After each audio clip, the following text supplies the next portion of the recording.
우리 두 손을 가슴에 올려놓고 우리 함께 2026년도 우리 교회 주신 말씀을 함께 선포합니다. 시작. 여호와가 우리 가족을 항상 인도하여 메마른 곳에서도 우리 가족의 영혼을 만족하게 하며 우리 가족의 뼈를 견고하게 하리니 우리 가족은 물된 동산 같겠고 물이 끊어지지 아니하는 샘 같을 것이라. 아멘. 오늘 함께 봉독한 말씀을 통해서 제목을 따라해 볼까요? 하나님은 작은 자를 부르신다.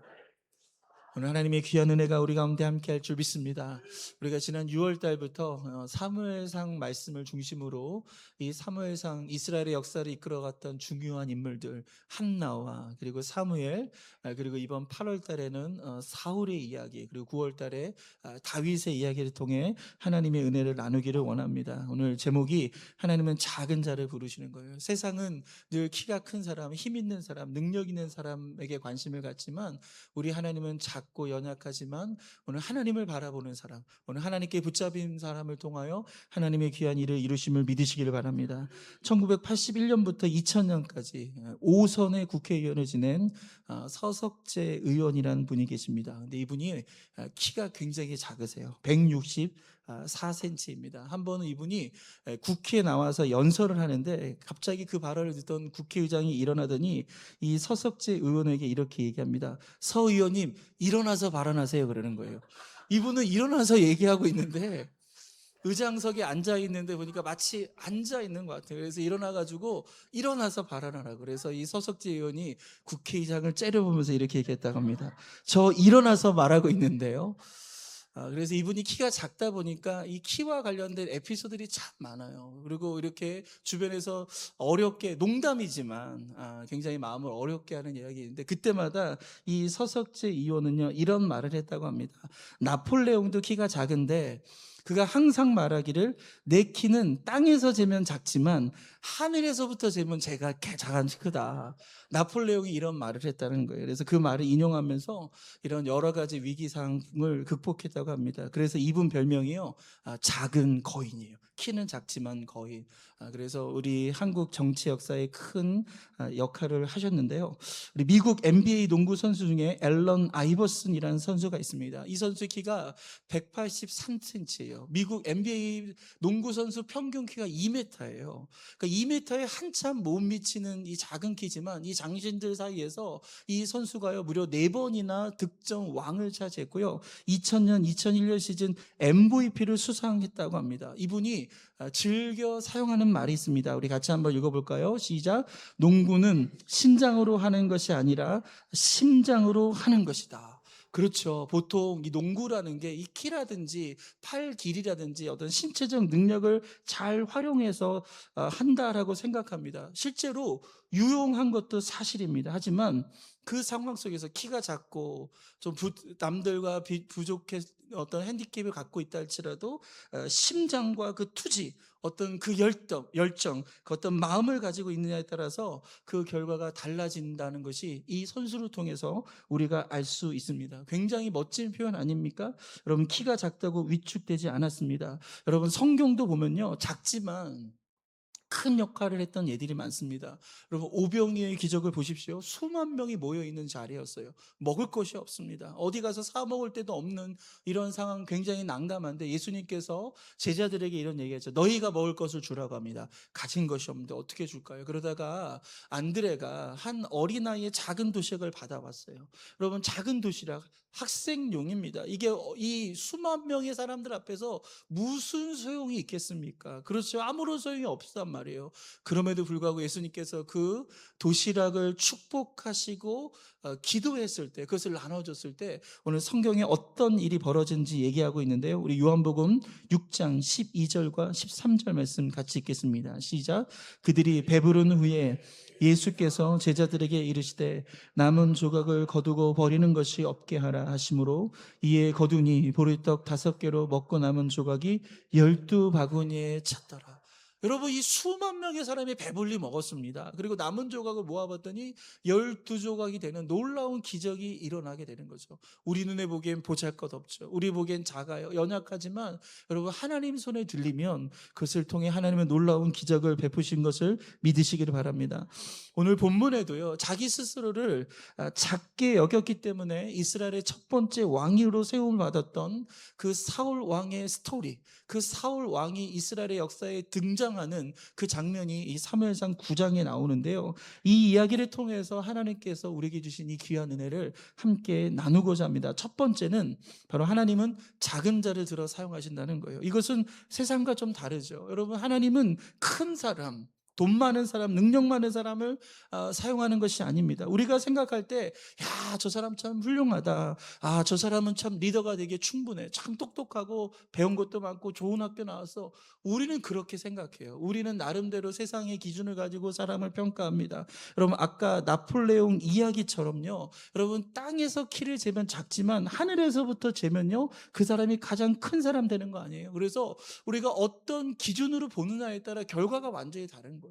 세상의 기준으로 보면 우리가 약할 수 있죠. 세상의 기준으로 보면 작을 수 있고요. 세상의 기준으로 보면 한없이 모자랄 수 있지만, 우리가 하나님의 기준, 그 하나님의 기준으로 보면요, 우리의 삶이 완전히 딴판이 될 수 있다라는 것입니다. 오늘 그렇게 저와 여러분은 하나님을 믿는 사람들입니다. 할렐루야. 이 세상에 살고 있지만 언제나 우리가 이런 하나님의 기준을 가지고 오늘 하늘의 시각을 갖고 살아가는 저와 여러분 되기를 축복합니다. 그래서 하나님께서는 그 작은 자를 들어서 위대한 일을 이루시는 분이심을 믿으시기를 바랍니다.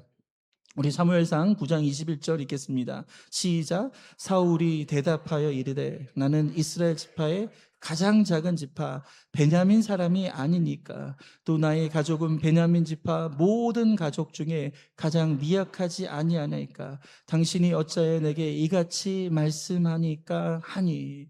여러분, 지금 사울이 고백한 건 뭐냐면 사무엘이라고 하는 하나님의 선지자가 이스라엘 백성들이 이스라엘의 왕을 요구하잖아요. 하나님은 왕이 세워지면 너희들에게 세금도 거둘 거고 또 군인으로 징병을 할 거고 또 너희 딸들을 이렇게 모집을 할 거고 이런 다양한 얘기를 하면서 이스라엘의 왕이 필요하지 않다. 이스라엘의 왕은 나다라는 얘기를 했습니다. 그럼에도 불구하고 백성들은 끊임없이 이스라엘 사무엘에게 왕을 요구합니다. 그래서 하나님께서 그들의 요구를 들어주시죠. 이제 첫 번째 왕을 뽑아야 되는데 누구를 뽑을까? 바로 하나님께서 사무엘에게 가르쳐 주셨어요. 바로 베냐민 지파에 있는 그 사울을 지목하게 됩니다. 그래서 사무엘이 그 사울을 보자마자 너를 하나님께서 이스라엘의 왕으로 세워줬다라고 얘기합니다.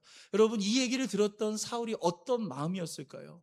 여러분, 사울은 이 얘기에 이렇게 대답을 합니다. 나는 우리 이스라엘 지파의 가장 작은 지파입니다. 우리 지파 중에서 우리 집안은 가장 연약한 사람들입니다 라고 이렇게 고백하는 것을 볼 수 있습니다. 여러분, 이것은요, 사울이 진짜 약하고 모자라기 때문에 이런 고백을 하는 게 아니에요. 사실 성경 사무엘상 9장 1절에 보면요, 사울에 대한 묘사가 나오는데 그의 얼굴이 준수했다라고 나옵니다. 그리고 그 키가 굉장히 커가지고 사람들이 어깨에 오를 정도라고 얘기하는 거예요.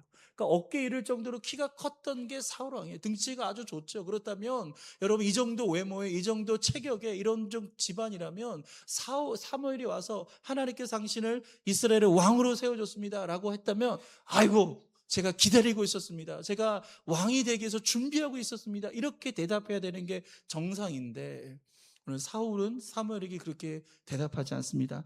저는 너무나 부족한 사람입니다. 저는 너무나 작은 사람입니다. 그렇게 자신의 연약함을 그 사무엘에게 고백하는 모습이 오늘 성경에 나와 있습니다. 여러분, 여기서 작다라는 이 히브리어는요, 한번 따라 볼까요? 카톤.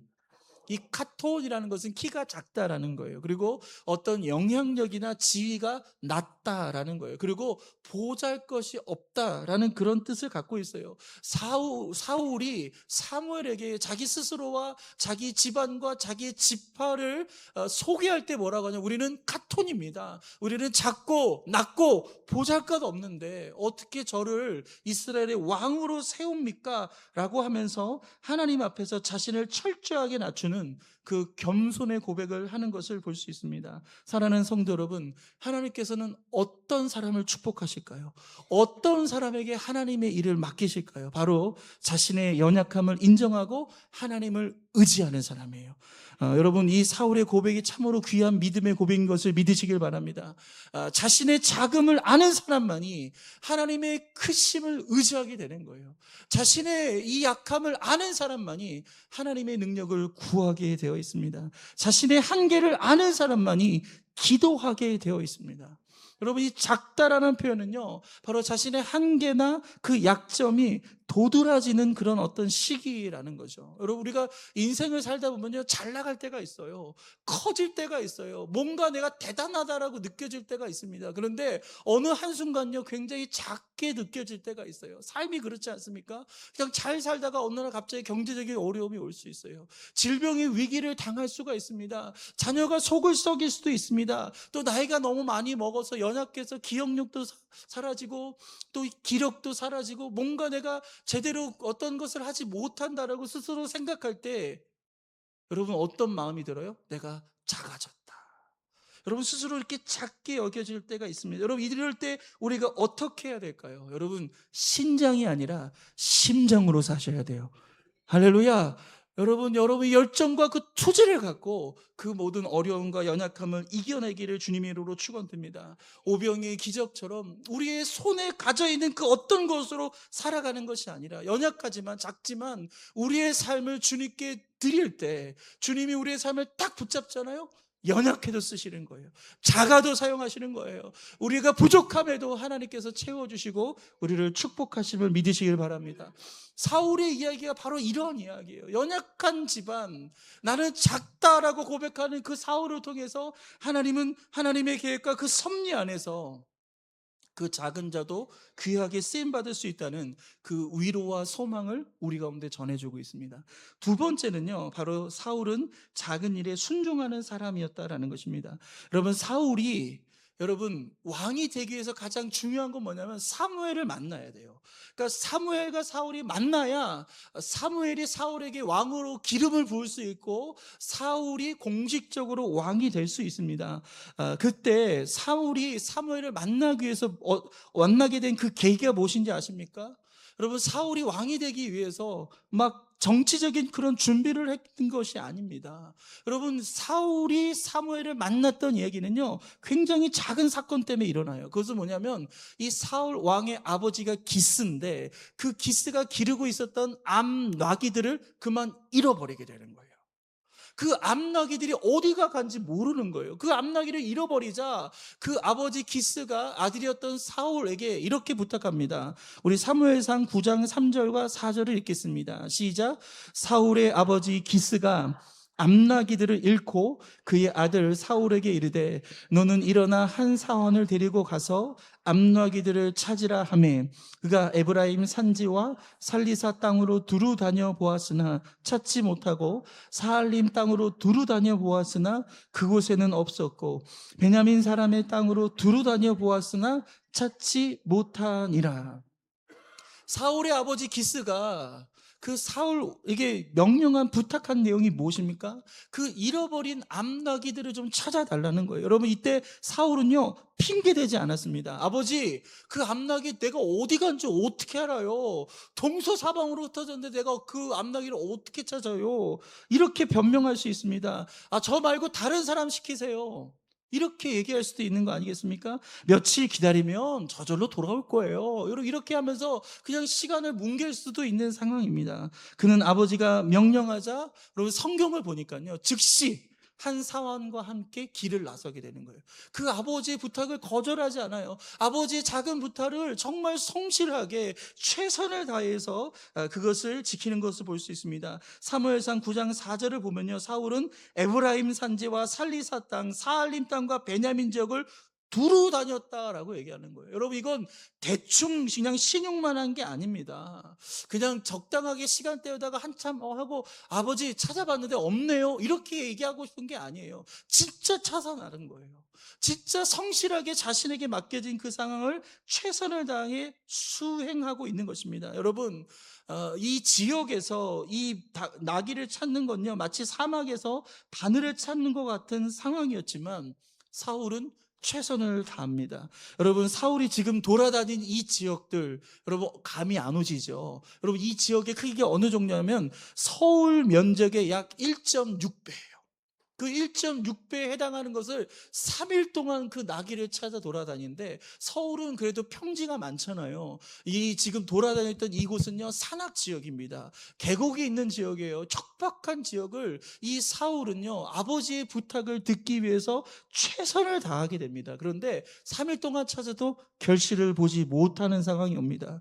여러분, 하나님께서 사울을 부르신 건요, 화려한 왕궁이 아닙니다. 여러분, 나귀를 찾아 산과들을 헤맸던 그 일상의 작은 현장이었습니다. 사랑하는 성도 여러분, 우리 하나님은요, 큰 일을 말하는 사람보다 나에게 주어진 그 작은 일, 그것을 성실하고 충실되게 그 일을 하는 사람을 하나님께서 축복하시는 거예요. 우리 예수님도 그런 말씀하셨습니다. 지극히 작은 것에 충성하는 자에게 내가 큰 것을 맡길 것이다. 할렐루야. 오늘 여러분에게 맡겨진 작은 일, 어쩌면 보잘것없어 보이는 그 일을 우리가 성실하게 감당할 때 하나님께서 더 위대한 일과 더 큰 축복을 우리 가운데 맡겨주실 줄 믿습니다. 우리 사무엘상 9장 5절과 6절 말씀이 있습니다. 시작. 그들이 숲 땅에 이를 때에 사울이 함께 가던 사원에게 이르되 돌아가자. 내 아버지께 암나기 생각은 고사하고 우리를 위하여 걱정하실까 두려워하노라 하니, 그가 대답하되 보소서, 이 성읍에 하나님의 사람이 있는데 존경을 받는 사람이라. 그가 말한 것은 반드시 다 응하나니 그리로 가사이다. 그가 혹 우리가 갈 길을 가르쳐 줄까 하나이다 하는지라. 사울이 서울의 1.6배에 해당하는 곳을 샅샅이 두루다니면서 암나기를 찾았지만 찾지 못했습니다. 그러다가 마지막에 이른 이 장소, 이 지명이 어디라고 성경은 얘기하냐면 숫이라는 지역에 도착을 합니다. 그때 사울이 그 사환에게, 여러분 사환은 종입니다. 노예입니다. 자기의 모든 것들을 도와주는 그 사람인데, 그 사환에게 이렇게 얘기합니다. 아버지가 걱정하실 테니까 우리 돌아가자, 집으로 돌아가자, 그렇게 얘기합니다. 그렇다면 이 사환은 그 분부한 그 주인의 말을 받아들여야 되는 거죠. 예, 주인님 알겠습니다 하고 가야 되는 거예요. 그런데 오늘 성경은 그 사환이 뭐라고 얘기하냐면 그 사울에게 이러한 제안을 합니다. 이 근처에 하나님의 사람이 있습니다. 그 사람이 누구죠? 사무엘이에요. 그 사무엘이 있으니까 그 사람을 찾아가면 그 사람이 우리의 갈 길을 알려줄 거다라고 제안을 합니다. 여러분, 사원이 얘기한 거예요. 여러분, 혹시 사장님 계신가요? 여러분, 사장님이 사원 중에 가장 말단 사원이 우리 회사 이렇게 하면 성공할 거예요, 이거 한번 해보자라고 얘기하면 여러분, 그 이야기 과연 경청하실까요? 보통의 사장들, 대부분의 사장들은 야, 네 할 일이나 잘해, 보통 이러고 만단 말이에요. 이 상황도 딱 그래요. 사원이 이런 제안을 했을 때 야, 네 할 일이나 잘해 라고 하면 딱 끝나는 상황, 더 이상 대화가 이어지지 않는 그런 상황입니다. 그런데 사울은요, 그 사원의 이야기를 경청합니다. 그리고 그 이야기를 듣고요, 그대로 실행하는 그 모습을 볼 수 있습니다. 사원의 작은 소리에도 귀를 기울입니다. 여러분, 사무엘의 역할이 뭐죠? 하나님께서 이스라엘의 첫 번째 왕 그 사울에게 기름을 부으라는 거예요. 그렇다면 사무엘과 사울이 만나야 되는데 이 두 사람의 만남이 어떻게 이루어진 겁니까? 바로 사울이 아버지의 명령에 순종하여 3일 동안 성실히 찾았고, 그리고 사환의 제안을 겸손히 받아들였을 때 비로소 사무엘을 만나게 된 것입니다. 할렐루야. 여러분, 믿음이란 아무런 일도 하지 않는 게 아니에요. 내가 기도하고 하나님 응답해 주세요라고 그냥 사과나무 밑에서 그냥 입을 벌리고 있는 게 믿음이 아니에요. 믿음은 가졌다면 찾아 나서야 돼요. 기도했다면 움직이셔야 돼요. 여러분, 그냥 가만히 있지 않고 여러분 믿음으로 행동할 수 있기를 주님의 이름으로 축원드립니다. 우리가 믿음을 가졌다면 여러분의 삶을 성실하게 사셔야 돼요. 내게 맡겨진 일, 작은 일이라도 최선을 다할 때 그 속에서 하나님은 역사하시고 일하심을 믿으시기를 바랍니다. 그리고 결과가 만들어지지 않을 때 여러분 하나님께서 또 다른 일들을 계획하고 계심을 믿으시길 바랍니다. 오늘 사울을 보십시오. 사무엘과의 만남을 하나님께서 이렇게 준비하시잖아요. 그 아버지 암나기를 잃어버리게 하시고 3일 동안 헤매다가 숲이라는 지역, 사무엘이 있는 가장 가까운 지역에 있게 하셨다가 사원을 통해서 그 사무엘을 만나게 하십니다. 여러분 잘 아시는 이용규 선교사님이 쓴 내려놓음이라는 책이 있습니다. 이 벌러르라는 한 자매의 이야기, 여러분 신앙생활을 오래 하셨다면 한 몇 번 정도는 이 이야기를 들어보셨을 것입니다. 그럼에도 불구하고 제가 다시 한번 이 이야기를 여러분과 좀 나누고 싶은데요. 이 책에 벌러르라는 자매가 있습니다. 예배를 막 시작하려고 하는데 누가 그 교회 문을 열고 헐레벌떡대면서 온몸에 땀이 범벅이 돼서 온 거예요. 여러분 오늘 우리 예배에 누군가 땀이 범벅돼서 막 목사님 저 왔어요 많이 이랬다면 왔습니까? 앉으세요 예배 드리세요 그렇게 할 사람이 누가 있겠어요? 자초지정을 물어봤겠죠. 왜 이렇게 땀이 흘렸는지, 왜 이렇게 헉헉거리는지 그 이유를 물어볼 거 아니에요. 그래서 이용규 선교사님이 그 자매에게 물어봤습니다. 그랬더니 이 자매가 하는 말이 오늘 아침에 그만 소를 잃어버린 거예요.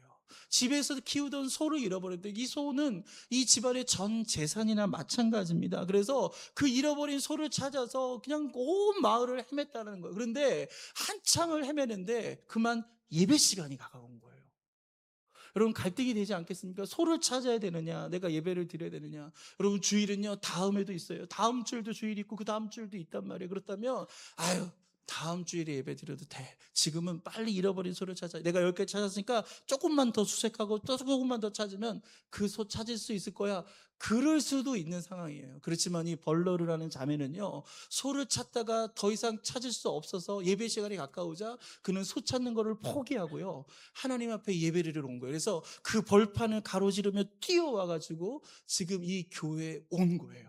그렇게 헐레벌떡하면서 온몸에 땀 흘리면서 예배를 드리려 오겠다고 그 얘기를 듣고 이 선교사님 마음이 굉장히 뜨거워졌어요. 그래서 그 선교사님께서 이 자매를 위해서 이렇게 기도합니다. 하나님, 소가 아닌 예배를 택한 그 믿음의 결단을 결코 부끄럽지 않게 해주세요. 제발 그녀가 소를 다시 찾을 수 있게 해주세요. 뜨겁게 기도해 줬다고 합니다. 그렇게 예배가 시작되었어요. 그리고 예배가 끝나고 이제 가기 위해서 교회 문을 딱 여는데 밖에서 그 소가 제 발로 교회를 찾아온 거예요. 그래서 이 자매는요, 소가 아닌 하나님을 선택했을 때 하나님께서 그 소를 움직여 주셔서 그 교회 앞으로 와서 하나님도 만나고 소도 찾는 이 간증을 이 책에서 하고 있습니다. 여러분 이 이야기는요, 사울이 암나기를 찾는 이야기가 비교가 되는 점이 참 많습니다. 둘 다 가축을 잃어버렸습니다. 여러분 사울도 암나기를 찾기 위해서 최선을 다하죠. 이 벌러르라는 자매도 소를 찾기 위해 최선을 다합니다. 여러분 사울의 이야기 속에서는요, 그를 찾지 못했을 때 하나님께서 사무엘과의 만남을 연결해 주시죠. 하지만 이 벌러르라는 자매는요, 이 주일이라는 예배 시간, 이것을 타협하지 않고 이 시간은 하나님의 시간이라고 여기며 하나님을 선택했을 때 하나님께서 그 소를 찾게 하시는 그 은혜의 시간을 볼 수 있습니다. 여러분 최선을 우리는 다해야 될 줄 믿습니다. 그리고 우리의 인생에 정말 소처럼 여기는 것들을 찾다가 우리가 예배를 놓쳐서는 안 돼요. 할렐루야. 소를 잃어버려도 여러분 예배를 잃어버리지 않으시길 바랍니다. 물질을 잃어버려도 믿음을 잃어버리지 마십시오. 계획이 무너져도 하나님과의 관계가 무너지지 않기를 축복합니다. 마지막 세 번째 한번 따라할까요? 청지기적 부르심. 좀 말이 어렵습니다. 이 청지기란 말은 지금 쓰지 않지만 이 성경 시대에는 사용했던 언어입니다. 뭐냐면 주인이 자신의 재산을 유능하고 믿을 만한 그 하인에게 맡기는 거예요. 그러면 그 하인은 청지기가 되는 거죠. 그래서 이 청지기는요, 주인의 재산을 마치 자기 것인 양 정말 소중하게 여기고 그리고 신실하게 그 주인의 재산을 잘 지키는 이러한 사람을 우리가 청지기라고 합니다. 사랑하는 성도 여러분, 하나님께서 우리를 부르신 것은요, 청지기로서의 삶으로 부르신 거예요. 여러분 청지기란 모든 것의 주인이 하나님이시며 우리는 그것을 맡아 관리하라는 자라는 뜻입니다. 믿으시면 아멘. 여러분, 하나님께서 여러분의 생명을 여러분에게 잠시 맡겨주신 거예요. 그 생명의 주인은 여러분이 아니라 하나님입니다. 여러분의 가족, 여러분의 자녀, 하나님 여러분에게 맡겨주신 거예요. 여러분 거 아니에요. 하나님의 거예요. 청지기입니다. 여러분의 물질, 통장의 잔고, 여러분 거 아닙니다. 하나님의 거예요. 여러분의 시간도 그렇고, 여러분의 재능도 그렇고, 여러분의 마음도 그렇고, 이 교회도 하나님께서 우리에게 잠시 맡겨주신 것이지 우리의 것이 아닙니다. 우리는 이러한 청지기적 부르심에 순종하며 살아야 될 줄 믿습니다. 오늘 사무엘상 9장 16절 말씀을 같이 읽겠습니다. 시작. 너는 그에게 기름을 부어 내 백성 이스라엘의 지도자로 삼으라. 그가 내 백성을 블레셋 사람들의 손에서 구원하리라. 내 백성의 부르짖음이 내게 상달되었으므로 내가 그들을 돌아보았노라. 아멘. 여러분, 이 말씀은요, 하나님께서 하나님의 선지자였던 사무엘에게 하신 말씀이에요. 그래서 사무엘에게 뭐라고 하죠? 내 백성 이스라엘의 지도자로 사울을 내가 삼아야 되겠다라고 사무엘에게 하나님의 뜻을 가르쳐주는 장면이에요. 그래서 너는 여기에 해당하는 게 사무엘이고 그에게 해당하는 게 사울입니다. 그리고 하나님께서 이스라엘 백성을 향해서 어떤 호칭을 쓰죠? 내 백성이라고 해요. 내 백성을 무려 3번이나 얘기하는 거예요. 그렇다면 이스라엘 백성은요, 여러분 하나님의 거예요? 새로 왕으로 된 사울 왕 거예요? 여러분 하나님의 거예요? 사울 왕 거예요? 너무나 명확하지 않아요? 하나님의 것이에요. 우리는 이러한 이야기 속에서 이스라엘 백성은 하나님의 것이라고는 우리가 얘기를 잘해요. 하지만 여러분의 자동차는 하나님의 거예요? 여러분의 거예요? 여기서부터 우리가 헷갈려요. 그렇죠? 여기서 우리가 갈등이 나요. 성경의 이야기는 너무나 당연하게 하나님의 것이라고 얘기하지만 내가 지금 붙잡고 있는 것들, 내 시간, 내 감정, 내 소유, 내 재능, 이 교회, 이것을 하나님의 것이라고 드리는 게 우리가 너무너무 어려워하고 있지 않나 생각합니다. 오늘 하나님은요, 사울의 백성이 아니라 하나님의 백성이라고 말합니다. 그렇다면 사울은 뭐예요? 하나님의 백성을 잠시 맡는 그런 청지기에 불과했다라는 것입니다. 이 청지기 의식을요, 사울이 정말 잘 가졌어요. 처음에는요, 정말 겸손하게 하나님을 의지하면서 이것은 하나님의 백성입니다 라고 여기면서 그 청지기 의식을 잘 가졌어요. 근데 문제는 뭐예요? 이러한 청지기 의식을요, 지속적으로 유지하는 게 필요한 거죠. 끝까지 이 청지기 의식을 갖는 게 필요하다라는 겁니다. 여러분, 우리가 신앙생활을 하다 보면요, 은혜를 받으면요, 이 청지기 의식이요, 굉장히 명확할 때가 딱 생겨요. 진짜 모든 게 다 하나님의 것처럼 여겨질 때가 있다니까요. 누가 옆에서 뭐라고 얘기하지 않아도요, 다 하나님 것처럼 느껴지게 된 거예요. 내 생명, 내 시간, 내 모든 거, 내 자녀, 내가 가장 아끼는 그 모든 것들도 다 하나님의 것이라고 생각할 그런 때가 있어요. 진짜 은혜 받으면 그렇죠. 그런데 여러분, 신앙생활이라는 게 한 번이 아니잖아요. 어떤 분은 50년, 어떤 분은 60년, 어떤 분은 태어날 때부터 지금까지 80년, 90년 그 긴 세월을 신앙생활 하는데, 그 긴 세월을 신앙생활 하면서 이러한 우리의 이런 분명했던 청지기 의식이요, 그런 희미해지는 구간이 있어요. 갈등하는 구간을 반드시 만나게 됩니다. 이 시간, 이 물질, 이 교회, 내 것인가 하나님의 것인가? 여러분, 헷갈리는 구간이 분명히 있는데요, 이러한 청지기 의식이 여러분 헷갈리시면 안 됩니다. 할렐루야. 오늘 하나님께서 이 사무엘상에서 이 사울의 이야기를 기록하신 이유는 뭐예요? 여러분, 사울은 처음에 굉장히 겸손하게 하나님 앞에 나왔어요. 모든 것이 다 하나님의 것입니다. 저는 작은 자입니다. 저는 하나님을 의지할 수밖에 없습니다. 연약한 저를 도와주세요 라고 처음에 시작했던 사울이었지만, 시간이 지나면서 사울의 마음은 점점 변질됩니다. 결국 교만해집니다. 사울은 나중에 하나님의 뜻보다 자신의 뜻을 앞세우고 불순종합니다. 그 불순종의 그 엄청난 사건을 일으키면서 사무엘이 사울에게 이렇게 질책을 하죠. 순종이 제사보다 더 낫지 않습니까? 하나님이 기뻐하는 것은 순종이지 제사가 아닙니다. 그 유명한 말을 듣게 돼요.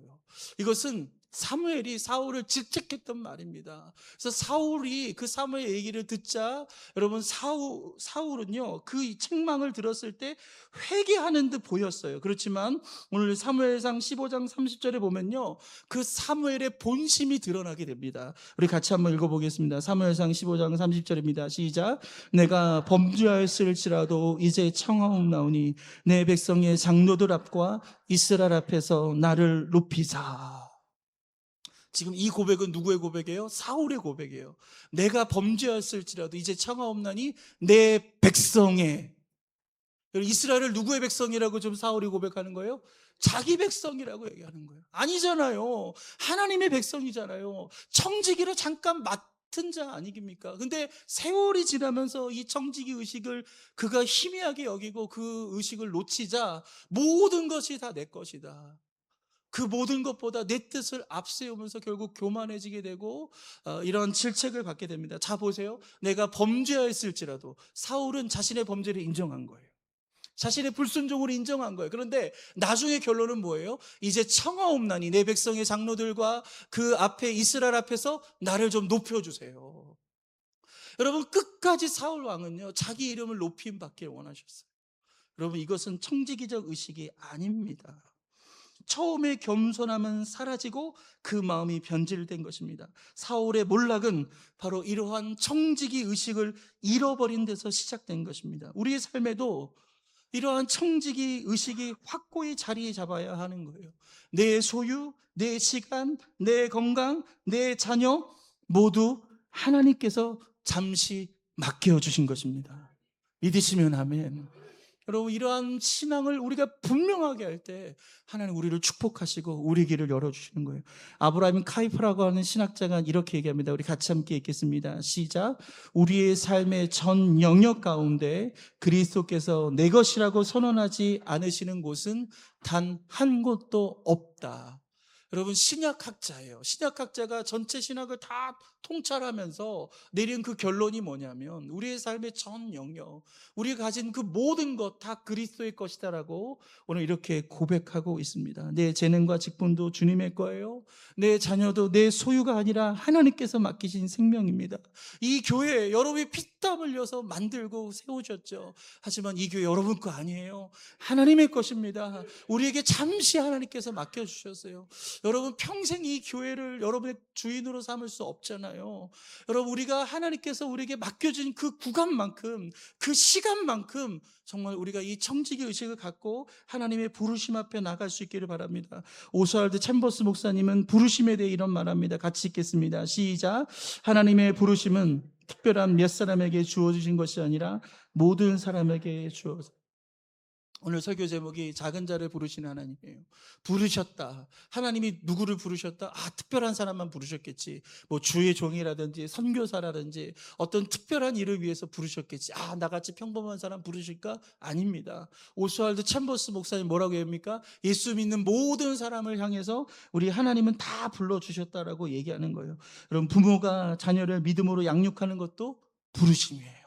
직장에서 정직하게 일하는 것도 부르심입니다. 아픈 가족의 곁을 지키는 것도 부르심입니다.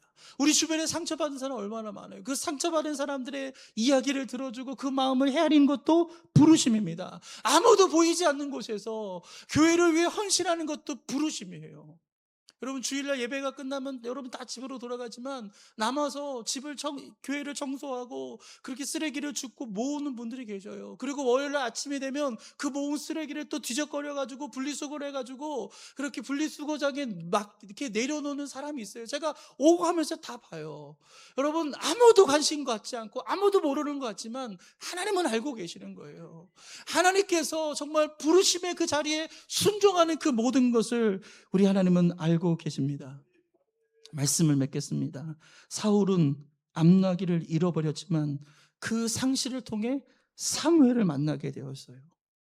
여러분 우리의 삶에 잃어버린 거, 우리의 삶의 상실, 때론 내가 작게 여겨지는 그 순간 하나님께서 우리의 삶에 향한 새로운 부르심이 있음을 믿으시길 바랍니다. 대부분 이렇게 작아지고 위축되면요 아무것도 못합니다. 좀 헌신하십시오 하나님께서 부르십니다. 그러면 아유 저 아무것도 못해요. 저 안 해요. 이번에 안 하고 다음에 할게요. 이번에도 이번 주에 재직 서류 마감이 되는데요. 재직 좀 하라 그러면 다 손살했죠. 여러분 교회예요. 교회는 끊임없이 새로운 성신자리 나와야 돼요. 새롭게 재직으로 헌신하는 사람이 나와서 교회가 새로워져야 되는 거예요. 여러분 우리가 하나님의 교회를 우리가 이끌어가야 되는 겁니다.